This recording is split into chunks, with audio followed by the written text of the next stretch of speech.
Segunda de Corintios. Y el título para hoy es Encontrando fortaleza en la aflicción. Y estaremos leyendo las escrituras desde el versículo 1 hasta el versículo 11 del capítulo 1. Capítulo 1 de 2 de Corintios, versículo 1 al 11. Y quisiera que lo leamos todos juntos, hermanos, ¿verdad? Esta porción. Y mientras lo leemos, hagámoslo con suma reverencia, porque es la palabra del Señor.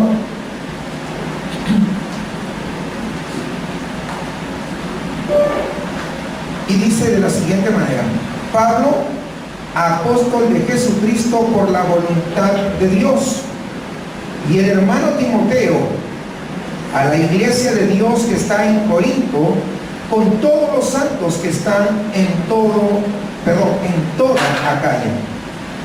Gracia y paz a vosotros, de Dios nuestro Padre y del Señor Jesucristo.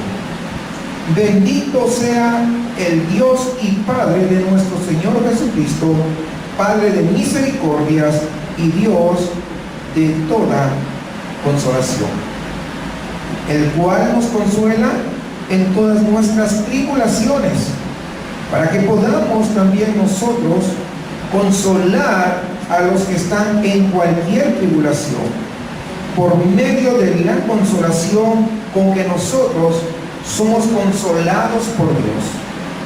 Porque de la manera que abundan en nosotros las aflicciones de Cristo, así abunda también por el mismo Cristo nuestra consolación. Pero si somos atribulados, es para vuestra consolación y salvación. O si somos consolados, es para vuestra consolación y salvación, la cual se opera en el sufrir las mismas aflicciones que nosotros también padecemos. Y nuestra esperanza respecto de vosotros es firme, pues sabemos que así como sois compañeros en las aflicciones, también lo sois en la consolación. Porque, hermanos, no queremos que ignoréis acerca de nuestra tribulación que nos sobrevino en Asia, pues fuimos abrumados sobremanera, más allá de nuestras fuerzas, de tal modo que aún perdimos la esperanza de conservar la vida. Pero tuvimos en nosotros mismos sentencia de muerte, para que no confiásemos en nosotros mismos, sino en Dios, que resucita a los muertos, el cual nos libró y nos libra, y en quien esperamos que aún nos librará de tan grande muerte, cooperando también vosotros a favor nuestro con la oración, para que por muchas personas sean dadas gracias a favor nuestro por el don concedido a nosotros por medio de muchos. Amén. Que el Señor bendiga su palabra. Oremos. Amado Padre, muchas gracias, porque tu palabra, Señor, es santa y es como una espada de dos filos. Te suplicamos que tú puedas hablarnos a cada uno de nosotros y que tu palabra pueda penetrar profundamente en nuestros corazones. Y que al ser penetrada en nuestros corazones, nosotros podamos, Señor, arrepentirnos y caminar, Señor, la vida cristiana que tú anhelas que caminemos mientras estamos en este mundo. Señor, háblanos por amor a ti mismo, y que tu palabra sea, Señor, la que nos guíe, la que nos exhorte, la que nos consuele, la que nos dé dirección, la que nos dé esperanza. Háblanos por amor a Jesús. Te pedimos, Padre, en el nombre de tu Hijo amado. Amén. Pueden tomar sus lugares, mis amados hermanos.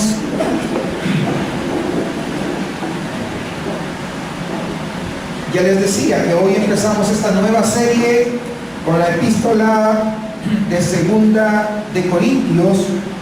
Y esta epístola, hermanos, es probablemente la menos conocida de todas las cartas que escribió el apóstol Pablo. Todas las demás son bastante conocidas. E incluso, fíjese usted, esta carta o epístola, a veces ha sido llamada como la carta desconocida de Pablo. Y yo no sé la verdad por qué es así. La primera carta de Corintios es bastante conocida, se estudia mucho, hemos desarrollado series, ¿verdad? Pero entre todos los escritos que hizo Pablo, es bastante conocida. Pero mucha gente, la verdad, siente que la segunda carta tal vez no se estudia mucho porque tal vez consideran que es demasiado fuerte. Y honestamente les digo, es una lástima que estemos poco familiarizados con esta carta. ¿Por qué? Y aquí viene por qué le digo que es una lástima. Porque la segunda carta a los Corintios representa la carta más personal y autobiográfica que salió de la pluma del apóstol Pablo. Es triste entonces que no conozcamos bastante sobre esta segunda carta. En la primera carta a los Corintios, nosotros miramos a la iglesia de Corintio, es una carta bastante instructiva porque la iglesia en Monterrey hoy en día es bastante similar a la iglesia de Corinto. Vivimos en el presente de una situación corintiana, podríamos decir nosotros. Pero en la segunda carta a los Corintios vamos a ver a Pablo que él es el centro de toda la atención cuando abre y se revela a sí mismo ante la iglesia, cuando muestra no lo fuerte y poderoso, sino la debilidad del propio Pablo, se abre.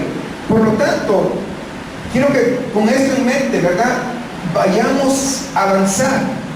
La carta, hermanos, de Segunda de Corintios es una carta pero muy personal, salida del mismo corazón del apóstol Pablo. Y quizá aquí es que lo vamos a ver más claramente que en ningún otro lado de las Escrituras. Esta epístola de Segunda de Corintios quizá debería llamarse la cuarta de Corintios. No la segunda, sino la cuarta que Pablo escribió a la iglesia de Corinto. ¿Por qué quiero decir la cuarta? Porque entre la primera y la cuarta, que es esta, la segunda de Corintios, se escribieron dos cartas. Esas cartas no han sido conservadas para nosotros, no hay. Por eso solamente nos queda primera y segunda de Corintios. Pero en el ínter, entre una y otra, se escribieron dos cartas adicionales. Así que en esta mañana quisiera darles un poquito de contexto para que pueda quedar bastante claro esto. Pablo comenzó la iglesia de Corinto entre el año 52 al 53 después de Cristo aproximadamente. Estuvo en esa iglesia, no hay datos exactos, pero aproximadamente es 1 año y medio que estuvo ahí. Luego de ello se fue a Éfeso, donde permaneció pues unas cuantas semanas, hizo un rápido viaje hacia Jerusalén y regresó nuevamente a Éfeso. Y mientras estaba en Éfeso, él escribió la carta a la iglesia de Corinto, que se perdió. Por eso no está pues a nuestro alcance. Se menciona en Primera de Corintios, capítulo 5, versículo 9, donde dice que Pablo les escribió para advertirles, era una carta de advertencia en contra de seguir el estilo de vida mundano, que era lo que rodeaba a toda la iglesia. Y en Corinto, recuerden que Corinto era una ciudad bastante pagana. Entonces muchos copiaban esos estilos para incorporar dentro de la iglesia. Ahora, en respuesta a esa carta que Pablo mandó, los corintios mandaron una carta con muchas preguntas. Y dice que enviaron esa carta con las preguntas en las manos de 3 jóvenes que se menciona justamente en Primera de Corintios. Y en respuesta a esa carta que mandaron, Pablo es que escribe Primera de Corintios, respondiendo las preguntas que habían hecho.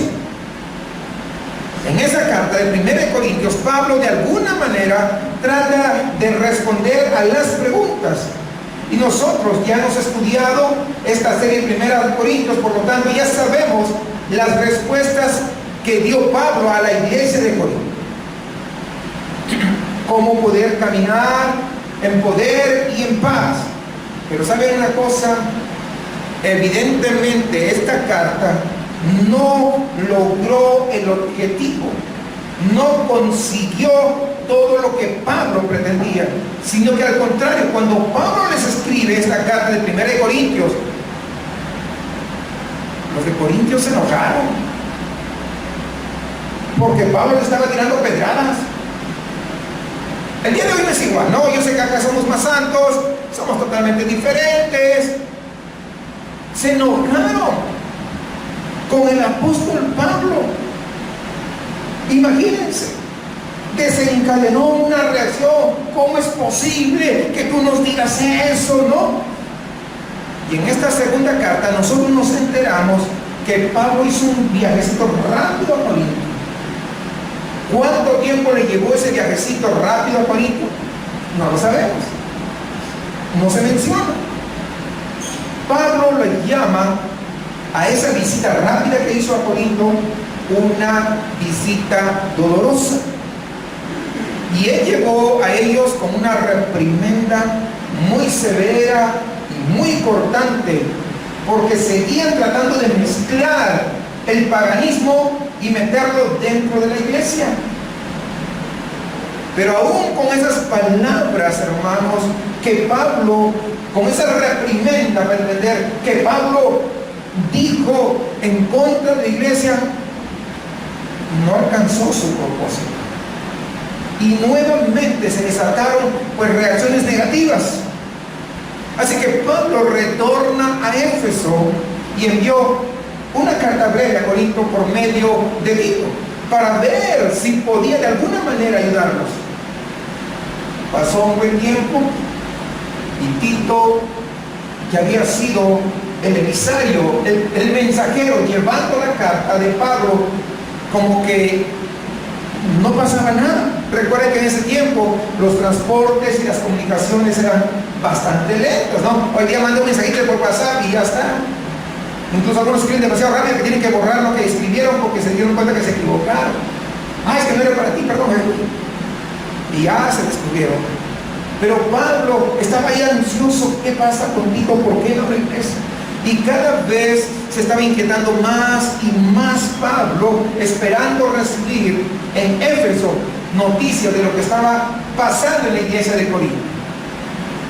Y luego de estar tan, pero tan preocupado, ¿qué fue? Pues dice Pablo, voy a ir. Ya no me quedo en Éfeso, me voy hacia Troas, subiendo a Macedonia para reunirme contigo. Quería lo antes posible reunirse contigo para saber qué había pasado con la iglesia de Corinto. Y en Macedonia probablemente fue la ciudad de Filipos donde se encontró Pablo con Tito. Y ahí está. Pero ¿qué creen? En esta oportunidad, Tito le trae buenas noticias, o noticias bastante alentadoras de Corinto. Y como respuesta a eso, Pablo, movido por agradecimiento, escribe lo que ahora llamamos la segunda carta a los Corintios. ¿Ven cómo estoy haciendo esta cronología? A fin de que usted entienda por qué debería llamarse la cuarta carta. O sea, no fueron las únicas dos, sino que hubieran dos cartas más. Y esto es lo que vamos nosotros a estudiar. Y aquí es donde comenzamos el día de hoy. Los saludos iniciales que hace Pablo son bastante similares a la primera carta a los Corintios, pero tal vez un poco más breves y un poco más directos. Miren, dice: Pablo, apóstol de Jesucristo por la voluntad de Dios, y el hermano Timoteo, a la iglesia de Dios que está en Corinto, con todos los santos que están en toda Acaya. Gracia y paz a vosotros de Dios, nuestro Padre, y del Señor Jesucristo. Versículo 1 y 2. Usted notará, hermano, que aquí hay varios énfasis en este saludo. Pero el más destacado es el hecho de que Pablo dice que él no es representante de las iglesias, sino que él es el apóstol del Señor, que su autoridad, la autoridad de Pablo, no proviene de la iglesia, no proviene de ningún miembro importante de la iglesia, sino del Señor mismo. Y ese es un aspecto muy importante en Pablo, porque en estos días en que hay muchos pseudo apóstoles, porque la fiebre de la apostolitis está por todos lados, dicen, es que nosotros tenemos fe y vamos a declarar las cosas. Pablo no tuvo suficiente fe, por eso no hizo las cosas que podemos hacer. A ese punto estamos llegando. Estamos escuchando, hermanos, demasiadas enseñanzas acerca de lo equivocado que estaba Pablo en ciertas áreas. No, es que las cartas de Pablo no pueden ser confiables, algunas de las partes por lo menos, no. Así que, hermanos, necesitamos estar atentos. Hay algunos que dicen, no, esas cosas que dice Pablo, no, hay que rechazarlas, porque ahora tenemos un mejor entendimiento. Sí, cómo no. Eso ocurre. Es que tenemos que reinterpretar la Biblia. La Biblia se interpreta a sí misma, recuerda. No necesita otras interpretaciones. La Biblia a sí misma se interpreta. Y acá nos dice claramente que su autoridad venía directamente ¿de quién? Del Señor Jesucristo. Que lo que él había aprendido, que lo que Pablo estaba enseñando, le fue enseñado por el mismo Jesús. Él dice, el Señor se me apareció. ¿Recuerdan? Es lo que dice el apóstol Pablo. Dice que él tuvo muchas visiones y revelaciones de Cristo. De modo que él aprendió la doctrina que escribe, que enseña. No lo aprendió de los demás apóstoles, no, directamente de la fuente, directamente del Señor. Y es decir, y eso tenemos que decir, que cuando nosotros estamos leyendo a Pablo, ¿saben qué pasa? Estás leyendo exactamente lo que Jesús dijo. Por lo tanto, viene con la misma autoridad de nuestro Señor Jesucristo mismo, porque eso es lo que Pablo está escribiendo. Y en el versículo 1, notarán, hermanos, que la carta no se manda solamente a Corinto. La carta es enviada, dice, a todos los santos de Acaya. Acaya es el nombre anterior o antiguo con que se conoce a la actual Grecia, excepto Macedonia del Norte. Pero toda la región, toda la Grecia continental, el Peloponeso, las islas y los demás territorios que están allí, todo correspondían a Acaya. Es decir, era una gran cantidad de iglesias, no era poquito. Pero esto incluso, pues, ¿saben qué? Podemos decir que incluso esta carta también fue escrita para nosotros en el siglo XXI. O legítimamente podemos estar incluidos como parte de los receptores de esta carta. Y como en todas las cartas el apóstol Pablo ofrece gracia y paz, ¿cierto? En toda la mayoría de cartas, gracia y paz. Y estas palabras, hermanos, son palabras mayores, vamos a decirles así. Son más que un mero saludo. El día de hoy hay muchos, nosotros tenemos la doctrina bíblica, gracia y paz, sol y Deo, gloria, y se lo repiten. Pero no, o sea, no tiene ningún sentido, no han entendido. No solamente vas a decir sol y Deo, gloria. No, tu vida debe demostrar que das la gloria únicamente a Dios. Gracia y paz no significa nada si no eres consciente de lo que eso significa. No basta decirlo, tienes que demostrarlo. Regresando aquí al apóstol Pablo, gracia, hermano, es una palabra que reúne todo lo que Dios está dispuesto a darnos y hacer por nosotros. Es decir, toda la provisión viene por gracia de Dios. Por lo tanto, cualquier cosa que Dios te dé, amor, gozo, tranquilidad, perdón, sabiduría, etcétera, es parte de la provisión de gracia de Dios. Y el resultado de esa provisión en tu vida y en la mía, ¿sabes cuál es? Paz. El resultado de ello. Un corazón que descansa, un corazón que está seguro de que Dios está trabajando, está tranquilo y sereno. Sí, sin perturbaciones de espíritu. No estoy diciendo que están libres de problemas, no, sino que sabemos que Dios está trabajando. Y esa es la forma en que los cristianos deben de vivir. No, es que yo tengo que hacer nada, cálmate, tranquilo. La totalidad del Nuevo Testamento, hermanos, está dirigida a este fin. No solamente es doctrina de cómo ir al cielo, no, es enseñanza de cómo afrontar la vida mientras estamos en este mundo caído, de cómo sobrellevar las presiones, cómo sobrellevar el estrés, cómo encarar las dificultades, ¿sí? Cómo enfrentar a los peligros del día a día. Por tanto, mis amados hermanos, la constante provisión de Dios consiste en traer paz a nuestros corazones atribulados, que muchas veces estamos tan agitados que no sabemos qué hacer. Es que Dios me olvidó. No, Dios no te olvidó. Lee tu Biblia bien. A veces ni leen la Biblia. Es que Dios me olvidó. ¿Qué? ¿Piensan que Dios es olvidadizo? ¿O piensan que Dios ya tiene tantos años que ya le dio Alzheimer y se anda olvidando las cosas? No, hermanos. Necesitamos entender quién es nuestro Dios. Porque cuando comenzamos a comprender quién es Dios, entonces vamos a vivir una vida en reposo.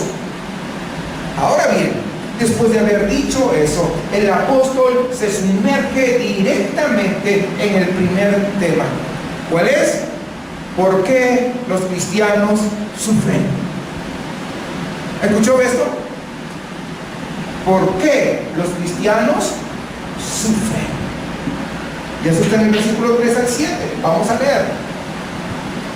Bendito sea el Dios y Padre de nuestro Señor Jesucristo, Padre de misericordias y Dios de toda consolación, el cual nos consuela en todas nuestras tribulaciones, para que podamos también nosotros consolar a los que están en cualquier tribulación, por medio de la consolación con que nosotros somos consolados por Dios.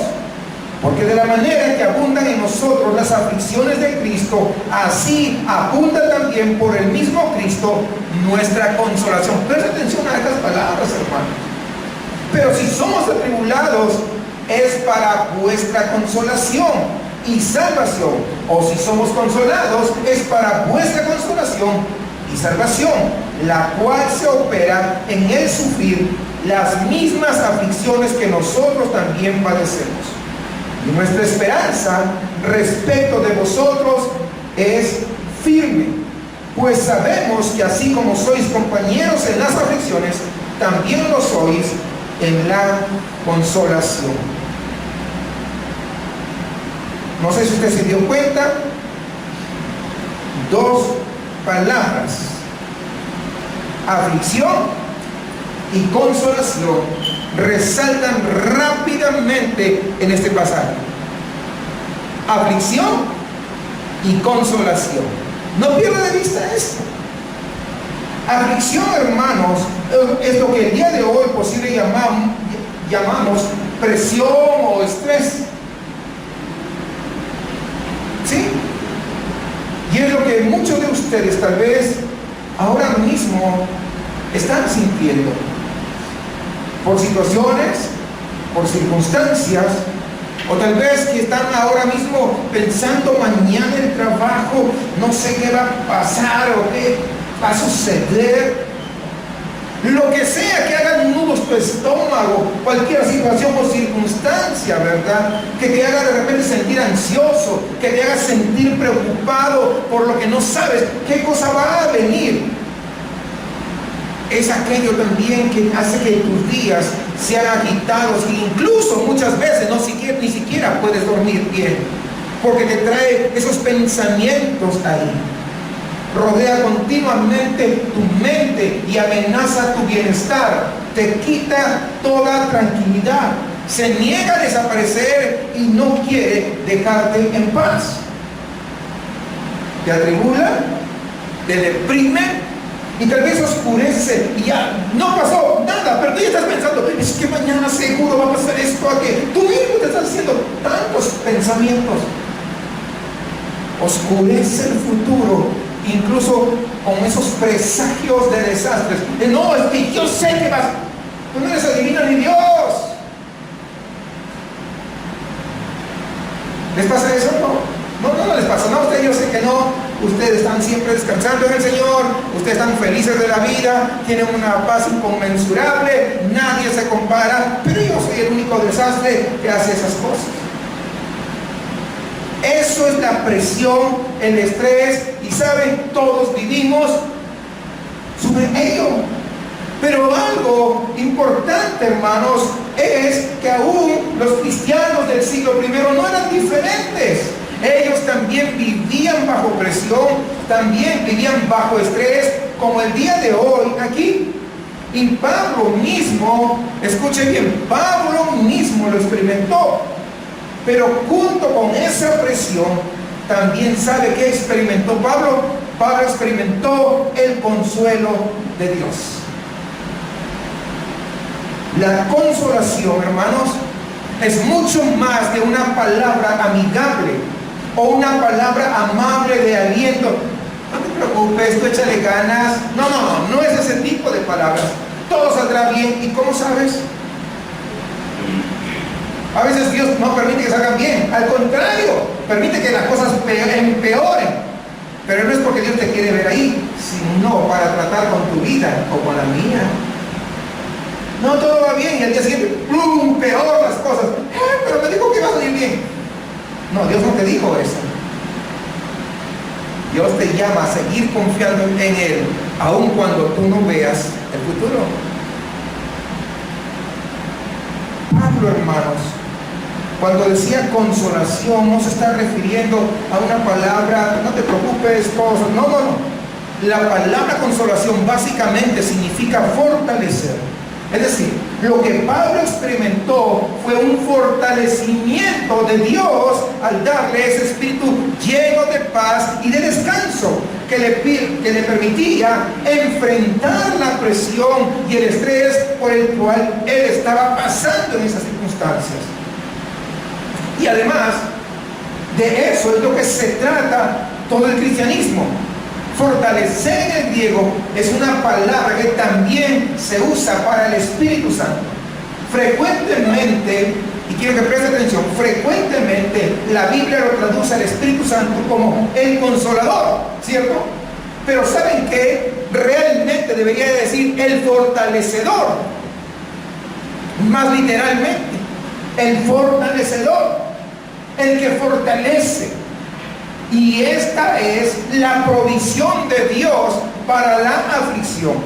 Y a mí me sorprende cuando veo muchos, cuando digo muchos, es que en todo lugar donde he ido, en todos los países que Dios me ha permitido visitar, he visto muchos cristianos que sienten pavor enfrentarse en la vida diaria. ¿Por qué? Porque se sienten presionados, se sienten estresados, se sienten encadenados y así nunca hacen uso de la provisión de Dios para esta clase de presión.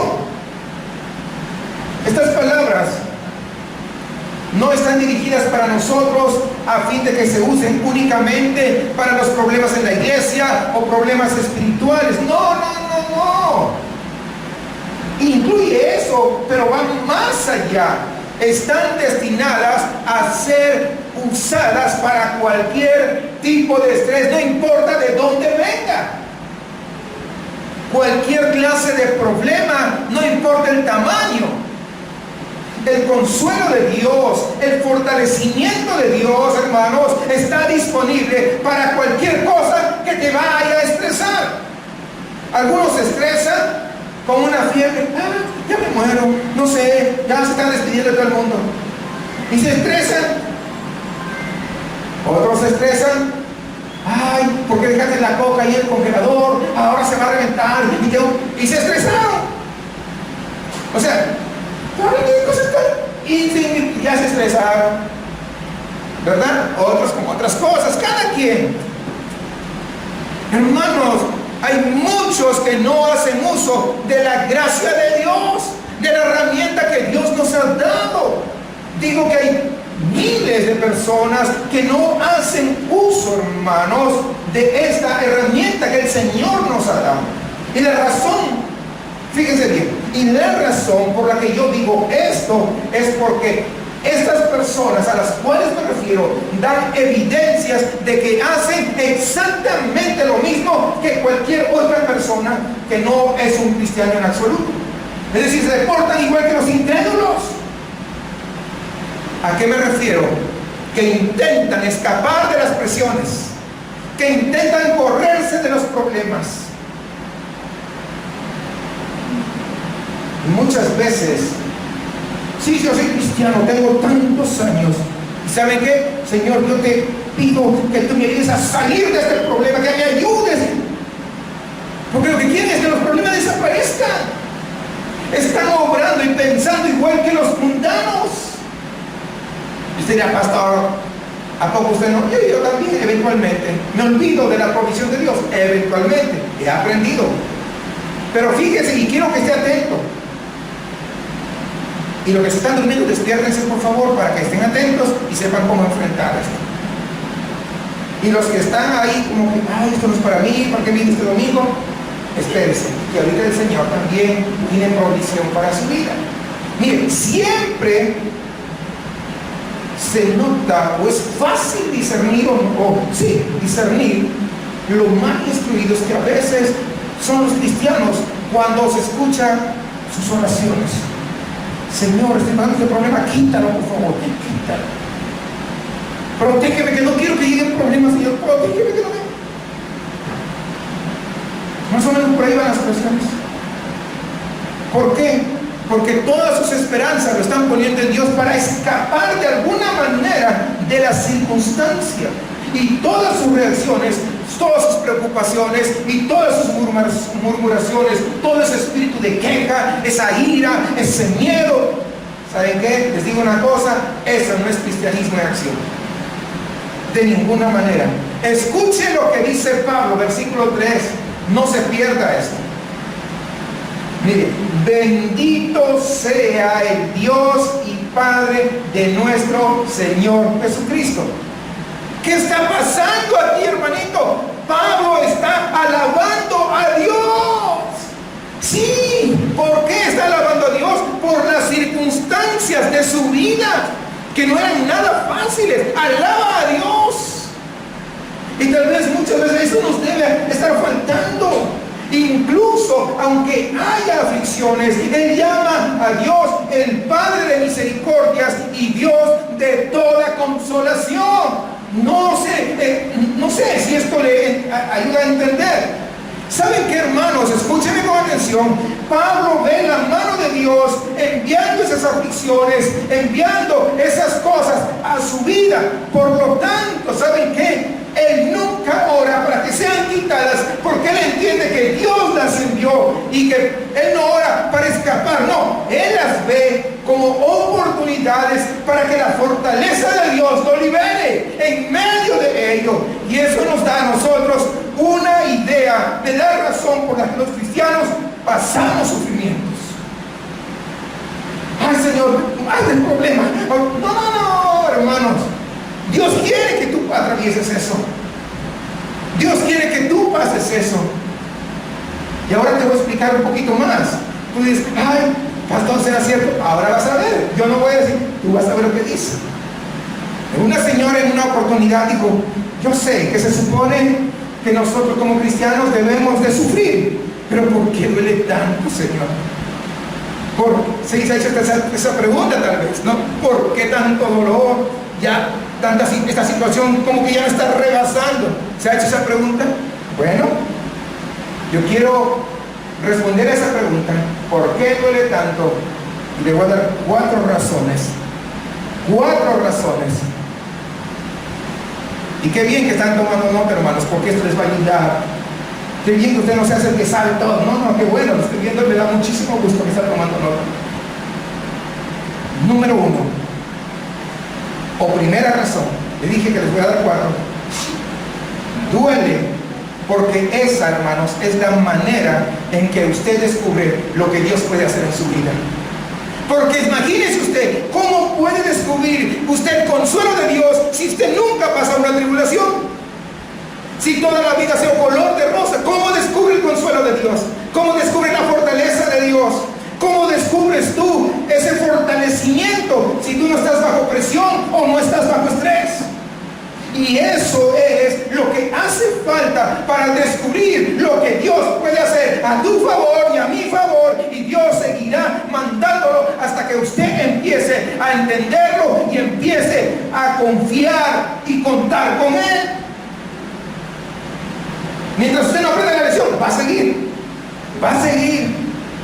De tal manera que usted tiene que aprender a confiar en Él y a comenzar a descubrir esos recursos interiores que Dios proporciona a todos sus hijos. ¿Sabe una cosa? No intente huir como hace todo el mundo. Afronte la situación y haga lo que hace Pablo.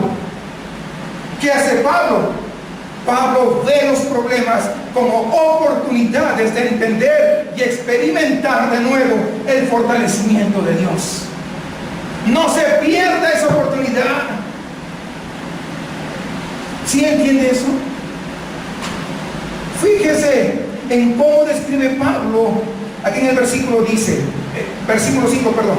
Así como abundan en nosotros las aflicciones de Cristo. Mire, él entiende que Él es el de Cristo, el que mandó las aflicciones. Así como abundan en nosotros las aflicciones de Cristo, así abunda, tome nota de eso, así abunda también por el mismo Cristo nuestra consolación. ¿Qué está diciendo? Que el fortalecimiento de parte de Dios es igual, el mismo nivel que la presión. No es menos, es igual. Y déjeme decirle que ese es el estilo de vida cristiano.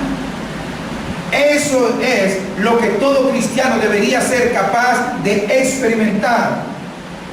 Y tal vez en estos momentos, bueno, pues yo sé todo eso de ese asunto, pastor.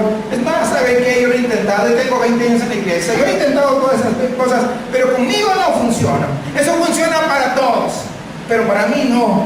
Todos los demás con los que yo hablo le funciona, pero a mí en mi caso no me funciona. Te digo algo, a mí me sorprende la cantidad de hermanos que se creen excepcionales a lo que la Biblia dice. Porque de alguna manera dicen, no, la Biblia es para el resto, no es para mí. Hay hermanos, hay cristianos que asisten con regularidad a la iglesia, pero no, para ellos no funciona. ¿Será que hay una Biblia para los que creen en sus excepciones y aquellos que no? Por supuesto que no, es una sola Biblia, y si Dios lo ha dicho es porque es su palabra, y su palabra siempre es fiel. Recuerdo que en una oportunidad un pastor que tenía una secretaria, y esta hermana siempre estaba alegre, siempre estaba alegre. No importa lo que ella estuviera batallando, no, ella siempre, usted lo veía con una sonrisa. Y él en un día, en una oportunidad le dijo, ojalá yo tuviera su fe y su optimismo. Y esta hermana le respondió, bueno, usted tendría esa fe y ese optimismo si usted leyera la Biblia correctamente. Y el pastor dice, ¿qué quiere decir usted con eso? Yo leo la Biblia, lo leo en griego y lo leo en español. Y ella le dice, es que usted no lo está leyendo bien. Porque Pablo dice, gloríense en la tribulación. ¿Cómo les quedó el ojo? Gloríense en la tribulación. Y gloriarse, le dijo, Gloriarse, no se deletrea gruñir, no se deletrea enojarse, gloriarse. Y usted, cuando tiene situaciones difíciles, cuando usted tiene aflicciones, lo que hace es gruñir, airarse y enojarse, y no hace más que estarse quejando todo el tiempo. Pero las Escrituras dicen que nos gloriemos en las tribulaciones. que las recibamos como retos, que las recibamos como si fueran oportunidades y ocasiones para descubrir la fortaleza que Dios tiene disponible para nuestra vida. ¡Qué tremendo! No, yo tengo 20 años, no importa. Lee bien la Biblia, igualito que el pastor. Lee bien la Biblia. Hermanos amados, la genuina reacción cristiana ante los problemas y las presiones es verlo todo como enviados por un Dios que nos ama, que todavía sigue estando en control y que Él pondrá un límite, tal como prometió en su palabra, que no sean mayores que lo que nosotros, usted y yo, podamos soportar.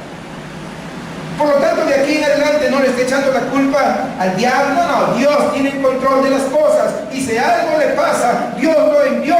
Y usted gloríese en ello, porque recibirá la fortaleza del Dios mismo.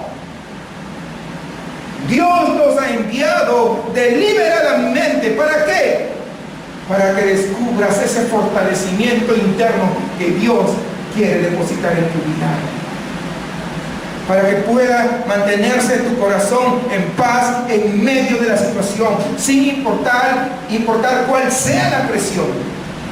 Por lo tanto, esa es la primera razón por la que son enviadas estas situaciones. ¿Va aclarándose el panorama? Si tú no quieres aceptar, es tu problema, no la de Dios. ¿Vives de acuerdo al plan de Dios o quieres vivir de acuerdo a como tú quieres? Un cristiano dice, no, yo me rindo. La segunda razón, les dije 4. La segunda razón para el sufrimiento la encontramos en el versículo 4. Ahí está, fíjese esto. Dice, el cual nos consuela en todas nuestras tribulaciones. Es decir, no hay una que Dios se le escape y que no recibas consuelo. No, en todas. Para que podamos también nosotros consolar a los que están en cualquier tribulación por medio de la consolación con que nosotros somos tan consolados por Dios. Hermanos, yo creo que cuanto más creces como cristianos, esto se vuelve más cierto. Tus sufrimientos muchas veces no son tanto enviados para ti, no, sino lo son para que alguien que está a tu alrededor, que está observando, viendo cómo tú manejas la presión en medio de lo que tú estás pasando. Los cristianos mayores olvidan fácilmente que los cristianos más jóvenes, los que son nuevos, ¿verdad? Están observándolos todo el tiempo, a ver qué hace. Mira, le pasó esta situación, a ver cómo va a responder, a ver, para yo ir aprendiendo. Entonces, ¿qué pasa cuando nos desahogamos quejándonos, ¿verdad? Murmurando de las circunstancias que nos pasó. Lo que estamos haciendo es enseñar a los cristianos más jóvenes como si nosotros nos sentáramos al lado y negásemos con nuestro no, Dios no es fiel, aunque no lo decimos así, pero el hecho de murmurar frente a ello en lugar de entenderlo, eso es lo que estamos enseñando. Así que piense bien antes de abrir la boca. Los más jóvenes están mirando, aunque tú ni cuenta te hayas dado.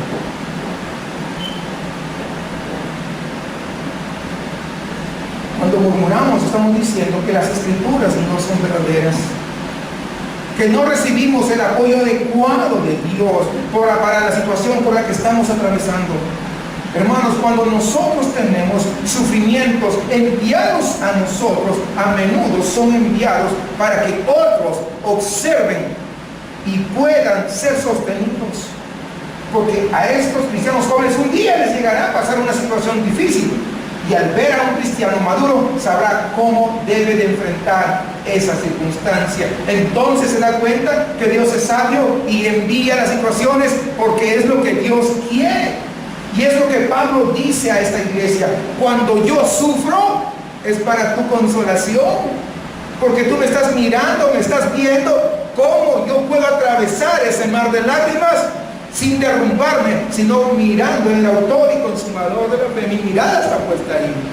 Y yo sé que mi Redentor vive y que no me va a hacer que va del problema, sino me va a llevar de la mano a través de la circunstancia. Y es lo que tú puedes ver. Es lo que está diciendo Pablo, y esto también aplica el día de hoy. Así que cuando yo sufro es para tu consolación, para que veas tú lo que Dios puede hacer y por dónde me lleva a mí, que también te va a llevar a ti. Alabado sea el Señor. Por lo tanto, hermanos, al observarme, ustedes verán cómo manejar eso. Y la lección que hay que aprender se expone claramente en el versículo 6. Fíjense bien. Dice, si sufrimos, es para que ustedes tengan consuelo y salvación. Y si somos consolados, es para que ustedes tengan consuelo y salvación. Perdón, es para que tengan el consuelo que los ayude a soportar con paciencia. Estoy cambiando la nueva versión internacional porque la aclara un poquito más. Por lo tanto, soporta pacientemente, confiando. ¿Quién está a cargo de ello? El Señor. ¿Y qué te está guiando en esta situación? No lo va a hacer desaparecer. No. No pienses como los incrédulos. Él te va a ayudar a atravesarla. Porque al atravesarlo te haces más fuerte y tu fe comienza a crecer. Señor, dame más fe. Ahí te va una situación. No, Señor, te pedí fe y no tribulación. Total, pues va junto con pegado, te dice el Señor. ¿Ya entendieron, verdad? Ok. Así que espera pacientemente cuando lleguen las... En lugar de fijarte, yo no sé, ¿qué está pasando conmigo? Fíjate, no sé qué, que no sé cuánto. No, tranquilo. Yo sé que el Señor va conmigo como poderoso gigante. No para desaparecerlo, sino para llevarme a atravesar esa situación y esa circunstancia. Así que regocíjate, hermano y hermana, porque el final está a la vista. Esto también va a pasar y usted más que nadie se fortalecerá con ello. Por lo tanto, yo los animo a soportarlo con paciencia, de tal manera, ¿saben qué? Que usted descubra, hermano y hermana, la fortaleza del Señor derramándose sobre su vida. ¡Qué hermoso es eso, hermanos! Eso no es comparable con el sufrimiento, les puedo asegurar, porque está viendo la fortaleza del Dios Todopoderoso. Usted ahí va a descubrir la fuerza que Dios puede darte. Y entonces Pablo continúa diciendo, esto es alentador para él. En el versículo 7 dice, y nuestra esperanza respecto de vosotros es firme, pues sabemos que así como sois compañeros en las aflicciones, también lo sois en la consolación. ¡Qué tremendo, hermanos! Confieso que a menudo yo desearía poder ahorrarles a los cristianos jóvenes las pruebas y las presiones, que no tengan que pasar por ello, no se vayan a agüitar y yo estoy ahí, pero ese no es mi trabajo. Mi trabajo es ser pastor, pero yo no puedo evitar ni quitar esas situaciones. Lo mismo siento por mis hijas. Me encantaría que ellas no pasaran situaciones difíciles, que ellas no se estresaran, que ellas no vieran circunstancias complicadas, que ellas pudieran como saltar por encima de la prueba y que no tengan que pasar circunstancias. Pero comprendí que no puedo, por más que yo lo desee. Y además comprendí algo, que no sería bueno para mis hijas, porque ellas tienen que atravesar sus propias situaciones, sus propias dificultades, porque eso es bueno para ellas. Ellas necesitan también experimentar el sufrimiento y de esa manera poder experimentar el poder de Dios en sus vidas, porque eso no lo puedo compartir yo con ellas solamente diciéndoles. Lo tienen que vivir. Así que Pablo dice a nuestros hermanos de Corinto, nuestra esperanza respecto de vosotros es firme. Hemos oído que están pasando pruebas, hemos oído que están pasando dificultades. Miren, pasaban dificultades. Nosotros el día de hoy también la pasamos. Hemos oído que están pasando presiones. Hemos oído que ustedes están pasando persecuciones, imagínense ustedes, pero no nos turban. ¿Cómo, Pablo? ¿Cómo es eso? No. ¿Saben qué? ¿Por qué no nos turban? Porque sabemos que si comparten nuestro sufrimiento, también compartirán nuestra consolación. Aleluya, qué tremendo, hermanos. Y por el consuelo recibido siempre vale la pena el sufrimiento. Así que Pablo los anima a pasar por esto. Luego fíjese que en esta notable interdependencia del cuerpo de Cristo se nos anima a compartir unos con otros lo que hemos pasado. Por eso, hermanos, los cristianos debemos ser personas transparentes en compartir los problemas, en compartir nuestras luchas, en compartir nuestros fracasos, en compartir nuestros éxitos con otros hermanos. Y esa es la razón por la que tenemos comunidades misionales, porque es ahí donde compartimos todo esto. Si a usted no le importa la comunidad, usted está perdiendo una enorme bendición, déjeme decirle. Es ahí en nuestra comunidad que abrimos nuestros corazones. Es en la comunidad misional donde verdaderamente nos mostramos transparentes, débiles.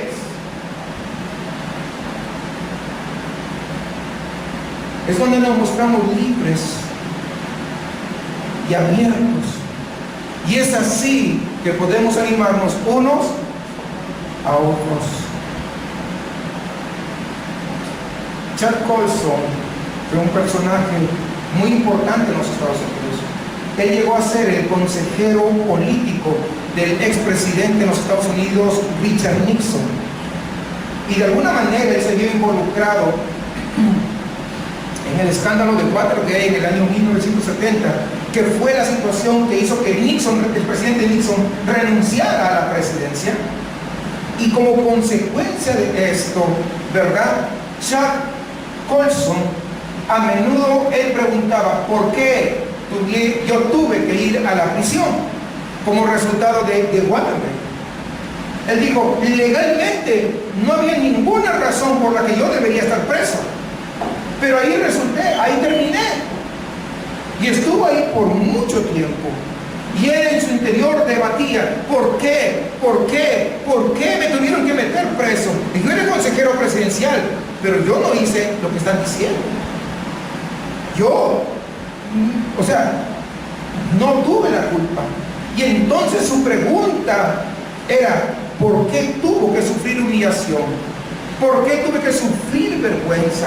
¿Por qué tuve que sufrir la desgracia y el disgusto de tener que ir a una cárcel? Pero pronto la respuesta comenzó a aclararse por qué tuvo que ir. Porque mientras él estuvo en la cárcel, aprendió por lo que pasan a las personas que están presas.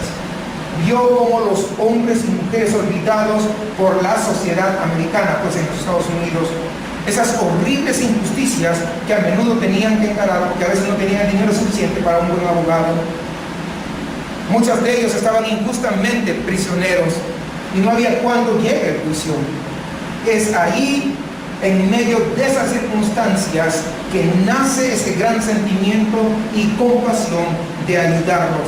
Y cuando él sale de la cárcel, dedicó toda su vida y su ministerio, porque fundó justamente un ministerio orientado a las prisiones allá en los Estados Unidos, y dedicó toda su vida, como les decía, para poder ayudar a estos hombres.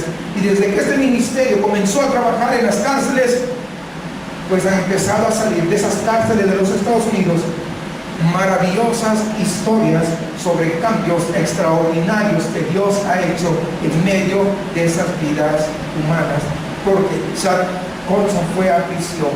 Por eso, hermanos, a veces Dios nos envía dificultades, no siempre por nuestro bien, sino muchas veces para el bien de alguien más o de los que nos rodean. Así que dejémonos de estar chillando. ¿Por qué? Porque tal vez no es por ti, sino por los que están alrededor. Nosotros hemos sido guiados y ya estamos maduros hasta el punto en que, ¿saben qué?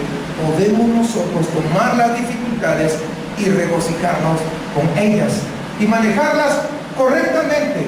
Y cuando nosotros lo hacemos, ¿saben qué? Estamos enseñando una buena lección a aquellos que de alguna manera nos están observando. Esa es la segunda razón.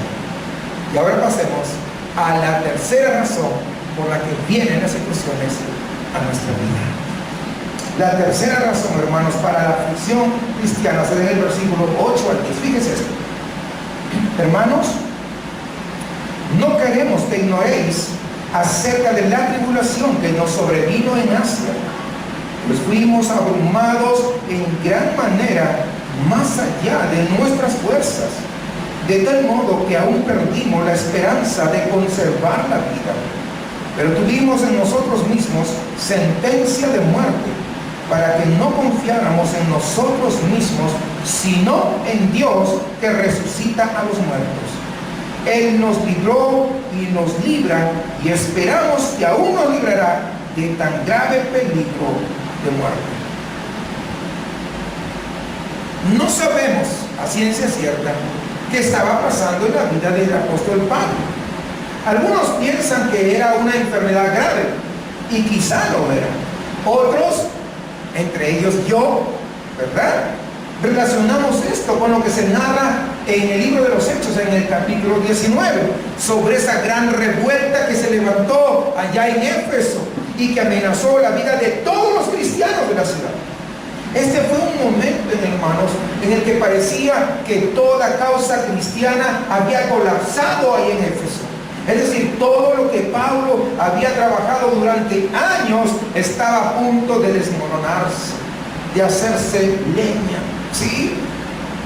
Y esto definitivamente, hermanos, debe haber pasado un estrés emocional pues bastante inusual, una amenaza física durante todo este tiempo. Los cristianos estaban amenazados, y él nos dice, fíjese bien, el apóstol Pablo, no cualquiera, el apóstol Pablo nos dice que él estaba totalmente abatido.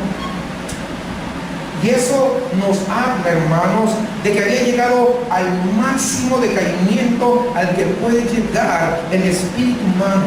Un extremado sentimiento de desesperación. Porque dijo, sentíamos que habíamos recibido sentencia de muerte. Es decir, lo que Pablo está transmitiendo es, ¿saben qué? Ya no hay esperanza. Ya no hay salida. Pablo se había rendido, no encontraba por dónde ir. En este punto podía verse a sí mismo perdiendo la vida. Pero entonces, hermanos, añade esto que sucedió. Pero esto tuvo que pasar para que no confiáramos en nosotros mismos. Una de las principales razones por las que Dios nos manda sufrimiento es para quebrantar nuestro espíritu terco, lleno de autosuficiencia que hay en nosotros. Hermanos, vamos a hacer, no, hay que hacerlo así. No pasa eso. Queremos hacerlo las cosas a nuestra manera. Persistimos muchas veces en intentar solucionar las cosas con nuestros propios recursos, con nuestra propia capacidad, con nuestra propia sabiduría. Entonces Dios dice, no me quieres entender algo bueno, pero ahí te va. Y no te vas a poder librar. ¿Y sabes por qué lo mando? Porque te amo, quiero que tú entiendas quién soy yo para ti. Porque yo quiero que tú seas fortalecido, que tú recibas mi fortaleza, mi consuelo. Quiero un trato personal contigo, para que tú aprendas a depender de mí y no sigas dependiendo de ti. Es lo que está diciendo, hermanos. No sé si nos queda claro esta parte.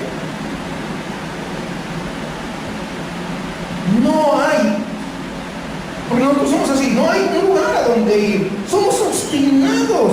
Queremos correr a un lugar, a un recurso humano, o de alguna manera negarse a reconocer que necesitamos recibir la ayuda de Dios. Y Pablo pues debe haber luchado, hermanos, grandemente con esta situación.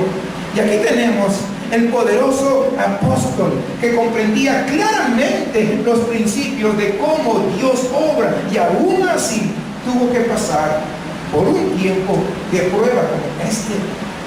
¿Para qué?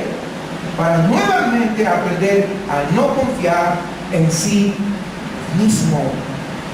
Nosotros leemos la historia de Saulo de Tarso, creo que todos hemos leído, sabemos de esta historia. Ese brillante joven fariseo, vemos que era un hombre joven, seguro, y él quería comerse al mundo completo y pensaba que lo podía hacer, ¿verdad? Porque se había adelantado, él era la generación Z como ahora, ¿no? Era de los millennials, ese era Saulo en ese entonces. Él pensaba que podía dominar, era muy inteligente, muy capaz, que no había nada que no pueda hacer con esa mente tan brillante, con esa capacidad de pensar, con esa lógica y esa habilidad, con esa personalidad fuerte, ¿verdad? Poderosa. Pablo sentía que podía manejar cualquier cosa. Y una y otra vez Pablo tuvo que romper con eso. Porque eso tiene que ver con la autosuficiencia. Con decir, yo puedo. Y Dios dice, tú no puedes nada. Tranquilo. A ver, tú puedes, dice que puedes. Ahí te va esto.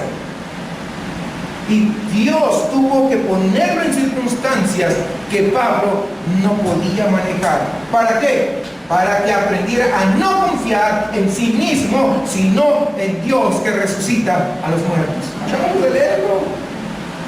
El Dios para el cual no hay ninguna causa perdida, el que puede sacar vida incluso de la muerte. A ese Dios tenemos que rendirnos. Y creo, hermanos, que esta situación, esa es la razón principal del sufrimiento. Sí. Esa es la presión diseñada para poder quebrantar nuestra terca voluntad. Señor, haznos pedazos nuestro corazón. Bueno, ahí te va. Después, ay, Señor, total, no aguanta nada. Me pides una cosa, te lo mando y luego ya te echas para atrás. No, se dan cuenta, así somos los seres humanos.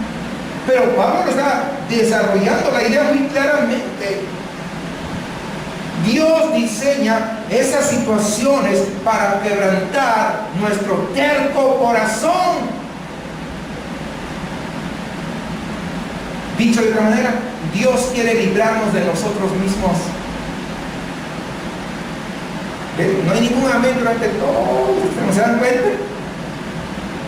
No importa. Dios nos libró en el pasado. Dios nos va a librar de ese terco corazón en el presente. Y nos seguirá librando en el futuro. Pablo ha aprendido a confiar en Dios, que lo llevará a través de lo que sea que la vida le ponga al frente. No importa que sea, no importa el nombre, ese es el estilo de vida cristiano. Ya es hora, hermanos, de que algunos de nosotros como cristianos dejemos de actuar como el mundo lo hace, quejándonos constantemente. Ay, es que si no llueve me llovizna. Ay, es que no sé por qué no hace. Igualito que el mundo, murmurando aquí por cualquier cosa que se cruce en nuestro camino. Ay, porque ese gato se cruzó ahí y que no se... Hermanos, amados, despertemos. Ya basta de quejas. Deberíamos de ver esto como grandes oportunidades de exhibir una vida, un estilo de vida diferente a lo que la sociedad hace. De tal forma que comience a brotar en nuestras vidas un poder tranquilo, de paz, que mantiene en paz siempre en nuestros corazones en medio de las circunstancias. ¿Por qué? Porque sabemos que hay un Dios todopoderoso, capaz y está a cargo de todo, que Él nos va a llevar seguros a través de las circunstancias, a través del problema por el cual nosotros estamos atravesando. Y una cuarta razón para el sufrimiento se da en el versículo 11.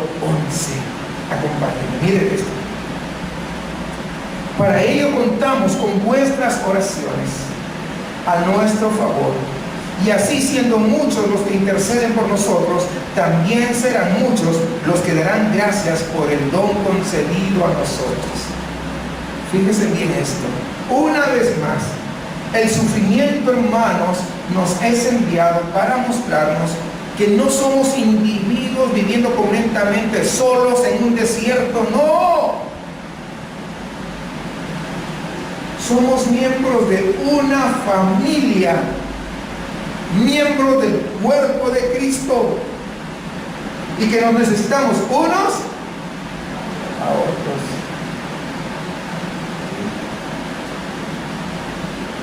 Cuando usted tenga una dificultad, cuando usted tenga una prueba, compártala con alguien del cuerpo de Cristo.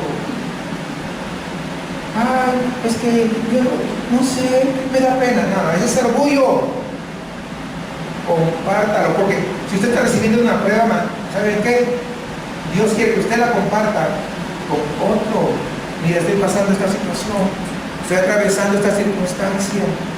No, es que ya los cansé, no. Imagínense la oreja y diga, oye, ¿sabes qué? Ya me cansé de ser oreja, me voy a ir por mi... ¿Así funciona? No. Si acá me pica una vista, ¡ay, todo el cuerpo me va a doler! Todo el cuerpo es igualito. Una situación que está pasando un miembro del cuerpo de Cristo es compartirlo. ¿Para qué? Para poder orar por usted. Hermano, es que no lo vi en el servicio. ¡Ay, estoy enfermo y nadie me llamó! Pues no somos adivinos.